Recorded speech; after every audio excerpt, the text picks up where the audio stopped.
आशा है आप सभी स्वस्थ होंगे और सआनंद होंगे। समासों का अध्ययन कर रहे थे हम सभी समास की अलग अलग वीडियो मैंने बनाई।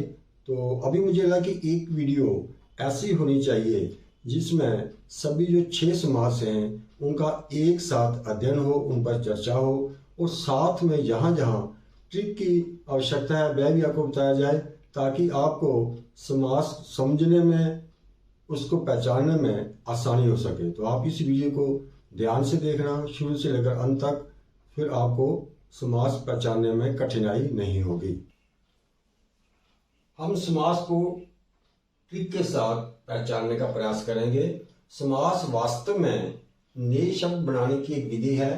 जैसे शब्द के शुरू में उपसर्ग लगने से नया शब्द बनता है, शब्द के साथ प्रत्यय लगने से नया शब्द बनता है, दो शब्दों की संधि होने से नया शब्द बनता है, उसी प्रकार दो या दो से अधिक शब्दों के मेल से जो नया शब्द बनता है वो समास कहलाता है। समास का सामान्य अर्थ होता है संक्षेप करना, छोटा करना। यानी दो या दो से ज्यादा शब्दों के मेल से बनने वाले शब्द को समास कहते हैं। आप देखें, ये है दो से अधिक शब्द हैं। बैलों से खींची जाने वाली गाड़ी बैलगाड़ी। ये शब्द क्या हो गया? समासिक शब्द या पद अथवा समस्त पद। इसको इसके दो पद होते हैं, पूर्व पद उत्तर बैल, जहां पूर्व पद है पहला शब्द है, और गाड़ी हो गया उत्तर पद या दूसरा शब्द। जब समासिक शब्द का हम विग्रह करते हैं तो इसको हम क्या कहते हैं? समास विग्रह। जब समास विग्रह करते हैं तो इसको अपनी मूल स्थिति में लाते हैं, यानी कि इसको द्वारा खोलकर जो इसके भी इसमें दो तीन शब्द होते हैं, दो या दो से अधिक, वो अलग। जैसे बैलगाड़ी का हमने समास विग्रह लिखेंगे तो ये बनेगा ऐसे ही, बैलों से खींची जाने वाली गाड़ी, या सोई घर, सोई के लिए घर। समास के वेद। समास के 6 वेद हैं। अव्ययभाव समास, तत्पुरुष समास, कर्मधारय समास, द्विगु समास, द्वंद्व समास और बहुब्रीहि समास। कुछ जो व्याकरणविद हैं वो इनके 4 वेद मानते हैं। जैसे वो कर्मधारय को और द्विगु समास को तत्पुरुष समास का ही वेद मानते हैं, क्योंकि तत्पुरुष समास की तरह कर्मधारय और द्विगु समास का भी दूसरा जो पद है वो प्रधान होता है। अव्ययभाव में पहला पद प्रधान रहता है, तत्पुरुष समास में दूसरा, कर्मधारय में भी दूसरा पद प्रधान, द्विगु में दूसरा, द्वंद्व में दोनों पद प्रधान होते हैं, और बहुब्रीहि में कोई भी पद प्रधान ना होकर कोई तीसरा सांकेतिक अर्थ जो प्रधान होता है। इनके नाम हम एक ट्रिक से भी याद रखते हैं। एक चैनल है हमारा आज तक, उसको हम थोड़ा संक्षेपण कर लें, उसका अतक कर दें अगर, तो अतक, आ से अव्ययभाव, ता से तत्पुरुष और का से कर्मधारय, इसको हम याद है। 3 हमें अगर अच्छी तरह याद होंगे, उसके बाद जो शेष बचे हैं 3 वो आ जाएंगे दा दा बा, दा दब, यानी ये हो जाएगा द्विगु, द्वंद्व, बहुब्रीहि। इस तरह से इनका नाम हम याद रख सकते हैं। अब पहला समास देखते हैं, अव्ययभाव समास। जैसा कि इसके नाम से ही पता चलता है कि इसमें अव्यय का भाव रहता है। अव्यय वे शब्द होते हैं जो अपना रूप नहीं बदलते, इन पर लिंग वचन कार्य का प्रभाव नहीं पड़ता। जैसे ये देखें, प्रति, आ, अनु, निर, यथा, नि, बर, बेला। ये प्रतिदिन एक समासिक शब्द है। इसमें प्रति जो है क्या है? उपसर्ग लगा हुआ है। अब ये प्रतिदिन भी क्या हो गया? ये अव्यय बन गया है। अब इसका प्रतिदिनु नहीं बनेगा, प्रतिदिनी नहीं होगा, मतलब लिंग वचन का प्रतिदिन को या से भी नहीं आएगा इसमें। इसका ऐसे होगा, जैसे वाक्य देखें, मैं प्रतिदिन व्यायाम करता हूं। मैं प्रतिदिन को या प्रतिदिनु ऐसा कुछ नहीं हो सकता। इसे आजन्म, आजन्म, यहां आ जो है ये उपसर्ग है, और आजन्म का विग्रह हुआ जन्म पर्यंत, जन्म तक। तो जहां भी आजन्मो, आजन्म से, जैसे हम एक वाक्य देखें, भीष्म पितामह आजन्म ब्रह्मचर्य रहे। तो अब आजन्मों या आजन्म से ऐसा इसमें विकार नहीं होगा, इसमें परिवर्तन नहीं होगा। ये इसका अव्यय का ये अर्थ होता है। आकंठ, आ यहां है ये उपसर्ग, कंठ तक निर्दोष यहां नी है, दोष के बिना यथा संभव जैसा संभव हो, निडर बिना डर के, बर पेट यहां बर है, पेट भरकर। इस तरह से उपसर्ग के अलावा दूसरा जो है, जब दो शब्द एक समान होते हैं और उनमें अव्यय का भाव रहता है, वहां भी अव्ययवाच हो। जैसे घर घर यानी प्रत्येक घर, हर घर, गांव गांव, प्रत्येक गांव, दिन दिन, प्रत्येक दिन, रातों रात, रात ही रात में, यहां भी अव्यय का भाव है। ये भी जो शब्द हैं ये अव्यय भाव वाले। इनको कई मतलब इस ट्रिक में आपने दो बातें याद रखनी है। अव्यय भाव में उपसर्ग और अव्यय उपसर्ग दो शब्द के शुरू में आएंगे, और दूसरा जहां एक शब्द दो बार आता है उसमें अव्यय का भाव रहता है, तो वहां भी क्या अव्यय भाव समास होगा। तत्पुरुष, तत्पुरुष समास ये उससे आसान है, इसमें विभक्ति का लोप रहता है। आपने कारक पढ़े हैं, 8 कारक हैं, उनमें से पहला जो है कर्ता और 8वां जो संबोधन, उनको छोड़कर जो शेष है उनके आधार पर तत्पुरुष समास के 6 भेद भी हैं। उनकी चर्चा हम यहाँ नहीं करेंगे, और वो आप जो मेरे चैनल की वीडियो पहले बनी हुई है उसको प्ले लिस्ट में जाकर देख सकते हैं। जैसे कर्म को करण से द्वारा संप्रदान के लिए अपादान से संबंध का के की अधिकरण में पा, ये 6 इस तरह इसके भेद हैं। या सुख प्राप्त, सुख को प्राप्त, जब विग्रह करेंगे ये विभक्तियां बीच में आएंगी उनके। सुख को प्राप्त, गुण युक्त, गुण से युक्त, गौशाला गो के लिए शाला, धनहीन धन से हीन, राजकन्या राजा की कन्या, वनवास वन में वास। इस तरह से मतलब जो व्यक्ति लोप विभक्तियां लोप होते हैं, जब उनको हम तत्पुरुष समास को इसका विग्रह करते हैं तो ये विभक्तियां वहां पे आती हैं। तो कुछ इसके और भेद भी हैं, जैसे एक है नंज तत्पुरुष, उसमें जैसे अभाव, अभाव अभाव हो गया, भाव का ना होना, कमी। एक होता है मध्य पद लोपी, जैसे हमने ये पढ़ा बैलगाड़ी, वहां विभक्ति के साथ साथ एक पूरा पद जो है उसका भी लोप रहता है। बैलगाड़ी, बैलों से खींची जाने वाली गाड़ी, या माल गाड़ी, माल ढोने वाली गाड़ी। वे भी जो होते हैं कौन से होते हैं, तत्पुरुष समास का ही भेद है, वो मध्य पद लोपी। इसको अपने याद रखना है। इसका ट्रिक यही है कि विभक्ति का लोप रहता है इसमें, और जब विग्रह करते हैं तो का, के, से आदि जो विभक्ति है वो आती हैं। दूसरा, तीसरा कर्मधारय समास। कर्मधारय के नाम में ही देखें, जैसे इसमें कोई कर्म धारण किया होता है, इसके दोनों पदों में क्या होता है, या विशेषता होती है या क्या होता है समानता रहती है। दो एक पद दूसरे की विशेषता बताता है, या एक पद की दूसरे से समानता होती है। इन दोनों पदों में क्या होता है, उपमेय उपमान का संबंध रहता है, या विशेषण विशेष्य का। यदि एक उपमान है तो दूसरा उपमेय होगा, उसी प्रकार और वहां विशेष्य था उसका विशेषण वहां होगा। जो देखिए आप नील गगन, नील क्या है, विशेषण है, किसकी विशेषता बता रहा है, गगन की, ये विशेषण हो गया। नीला है जो गगन, लाल मिर्च, लाल है जो मिर्च, यहां लाल विशेषण है। पुरुषोत्तम, उत्तम है जो पुरुष, या पुरुषों में है जो उत्तम, यहां उत्तम विशेषण है। मुनि श्रेष्ठ, मुनि में है जो श्रेष्ठ, यहां श्रेष्ठ विशेषण है। कमल नयन, यहां तुलना हुई है, कमल नयन, कमल जैसे नयन, मतलब नयनों की तुलना कमल से की गई है। चंद्रमुख, चंद्र जैसा मुख, ये दोनों क्या है, इनमें तुलना की गई है, और यहां विशेषता बताई गई, एक पद दूसरे की विशेषता बताता है और यहां तुलना बताई गई है।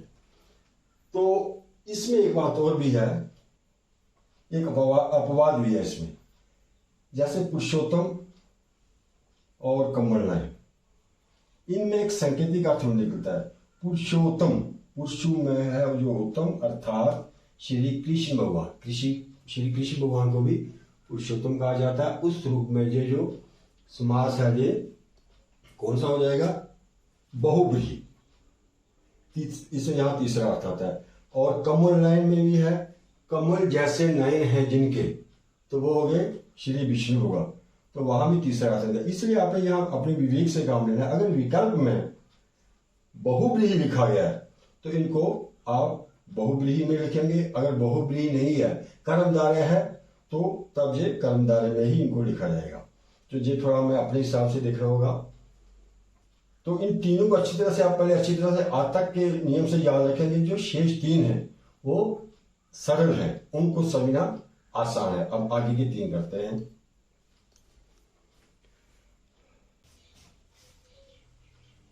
चौथा समास है द्विगु समास।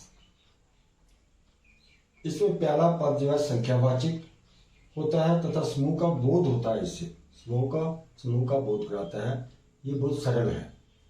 इसके नाम में ही देखें, पहला जो है ये पहला पद संख्या द्विगु, द्वि अर्थात दो गौओं का समूह, चो मासा, चो अर्थात चार मासों का समूह, त्रिफला तीन फलों का समूह, दो पहरों का समूह, चौरस्ता चार राहों का समूह। इस तरह से यहां भी पहला जो पद होगा संख्यावाचक होगा, वहां पे आप देख सकते हैं कि वो द्विगु समास है। ये सबसे आसान है। इसमें क्या होता है? समूह का बोध ध्यान है। जो समूह का बोध जरूर होना चाहिए। जैसे अपवाद यहाँ कुछ ऐसे भी हैं। दशानन, यहाँ पहला है संख्यावाचक दश, चतुर्भुज, यहाँ चतुर पहला जो इसका जो पद है ये संख्यावाचक है। किंतु यहाँ ध्यान रखें, इनका एक तीसरा अर्थ जो है संकेतिक निकलता है। 10 आनंद, 10 है आनंद जिसके, आनंद हो गया मुख अर्थात रावण। चतुर्भुज, 4 भुजाएं हैं जिसकी, अर्थात श्री विष्णु भगवान। तो ऐसी स्थिति में आप क्या करेंगे? अगर वहां पे विकल्प में आपको बहुब्रीहि दिया गया हो, क्योंकि तीसरा जो है वहां निकलता हो, वहां बहुब्रीहि समास होता है, तो वहां आपने बहुब्रीहि लिखना है। अगर वहां बहुब्रीहि ना हो, द्विगु समास है, तो आपने इसको द्विगु भी लिख सकते हैं। क्योंकि इनसे दशानन, 10 आनंद का समूह, चतुर्भुज 4 भुजा का समूह, ऐसा भाव भी निकलता है इनसे। तो द्विगु में आपने बस ये पहला पद संख्यावाचक तथा समूह का बोध होना चाहिए उसमें। पांचवा है द्वंद्व। ये भी इतना मुश्किल नहीं है। इसमें क्या होता है?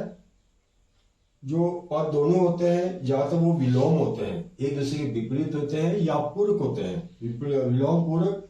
और दूसरा जब विग्रह करते हैं तो उनके बीच में क्या आता है? और या। और फिर उसके लगभग 90% जो द्वंद्व समास उनमें योजक चिन्ह भी होता है। केवल वहां छोड़ के जिनमें एक शब्द दो बार आता है वो द्वंद्व समास के जो उदाहरण नहीं हो सकते। आप देखें यहां माता पिता ये विलोम भी है।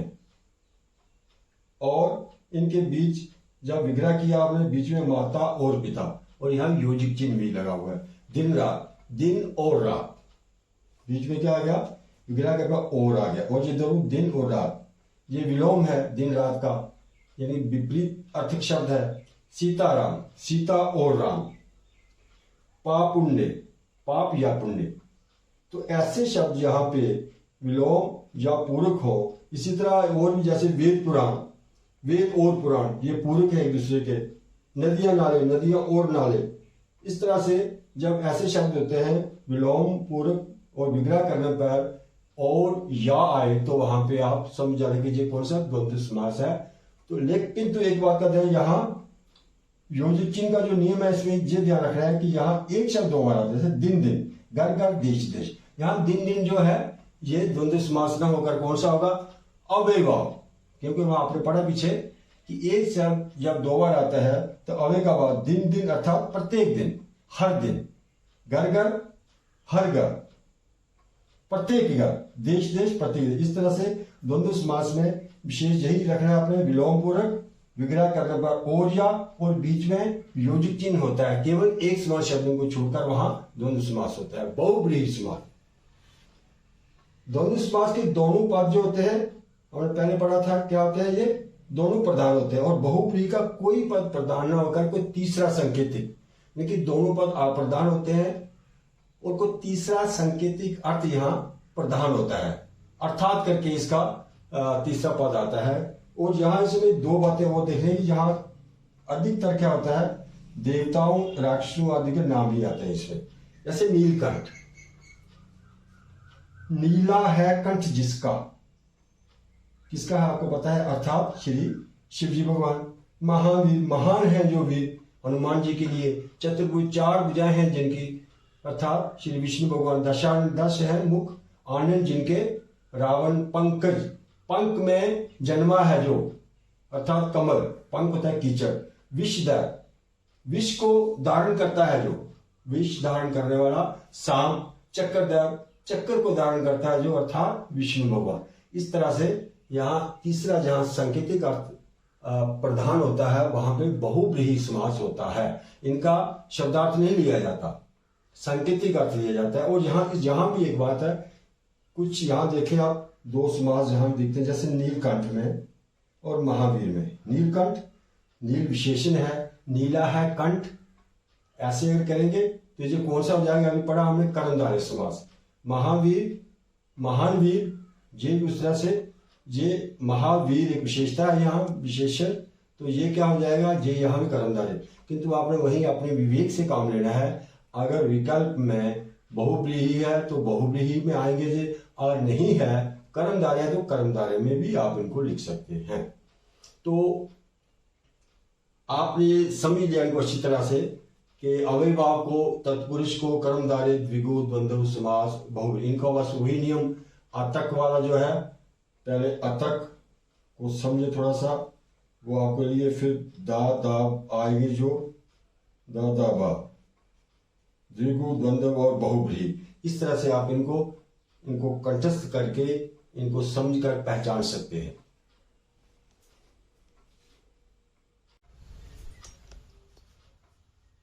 अब हम समास को पहचानने का छोटा सा अभ्यास करते हैं। ये आपने देख लिए सभी 6 समास इकट्ठे के साथ, थोड़ा पढ़ लेते हैं एक बार फिर दोबारा। अव्ययभाव समास, शुरू में क्या होता है, अव्यय उपसर्ग, और जो 90% जो हिंदी के उपसर्ग है ये अव्यय होते हैं। एक समान शब्द जब 2 बार आता है वहां भी अव्यय होता है। तत्पुरुष समास दूसरा है, इसमें विभक्ति का लोप रहता है। जब विग्रह करते हैं तो का, के आदि विभक्ति के चिन्ह आते हैं। तीसरा है कर्मधारय समास, एक पद दूसरे पद की विशेषता बदलाता है या एक पद की दूसरे से तुलना की जाती है। चौथा समास द्विगु, शुरू में संख्यावाची होता है और जो क्या होता है, समूह का बोध कराता है। पांचवा द्वंद्व, इसमें विलोम पूरक जो पद होते हैं, और जो विग्रह करने पर इसमें और या आता है और योजक चिन्ह लगा रहता है। समान शब्दों को छोड़कर जब 2 शब्द एक जैसे होते हैं वहां पे द्वंद्व समास न होकर अव्ययभाव समास होता है। छठा है बहुव्रीहि, अर्थात तीसरा अर्थ यहाँ प्रधान होता है। इसमें अधिकांश रूप से क्या होता है, देवता राक्षस आदि के नाम होते हैं, अधिकांश, लेकिन दूसरे भी होते हैं। तो पहला देखते हैं पंकज। पंकज, इसका विग्रह करते हैं, क्या होगा, पंख हो गया कीचड़, जब पंख में जन्म लेने वाला, अर्थात आता है यहाँ पे, किसको कहते हैं, वो कमल को। और ये कौन सा समास हो गया, बहुव्रीहि। तीसरा अर्थ यहाँ आता है, ये नंबर 6 लिखेंगे इसको हम। उसके बाद च्वन्नी, यहाँ पहले पता चला हुआ ये संख्यावाचक है, 4 का द्योतक क्या, ये कौन सा हो गया, द्विगु। द्विगु है नंबर 4। उसके बाद देखिए आप विषधर, विष को धारण करने वाला, किसको कहते हैं, विष कौन धारण करता है, ये तीसरा अर्थ आ गया इसका, अर्थात साम।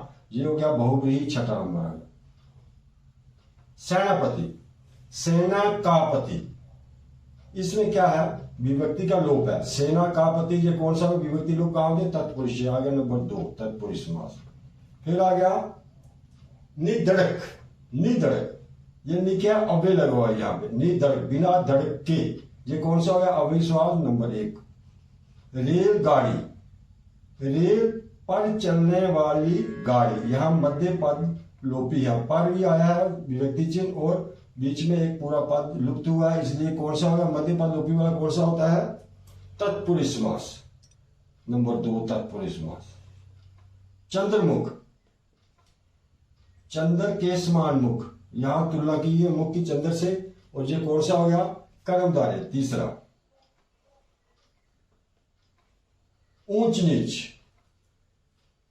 ऊंच नीच ये हो गया कौन सा? ऊंच या नीच। इसमें विलोम शब्द आ रहे हैं और ये विलोम कहाँ आते हैं आप देख सकते हैं यहाँ द्वंद्व समास में, बीच में योजक चिन्ह भी लगा हुआ है। ये कौन सा हो गया? द्वंद्व समास नंबर 5 का जो है।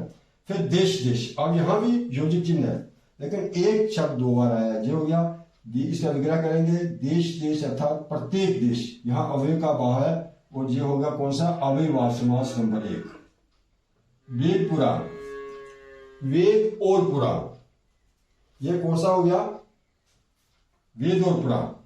ये और आता है विग्रह करने पर और ये अभी हमने देखा यहां विग्रह किया हमने, ये द्वंद्व समास ही आएगा, योजक चिन्ह भी है। ये कौन सा है? 5। दोपहर, 2 पहरों का समूह। शुरू में संख्यावाचक है ये और समूह का बोध होता है। ये कौन सा हो गया? द्विगु समास। द्विगु समास नंबर 4 पर है।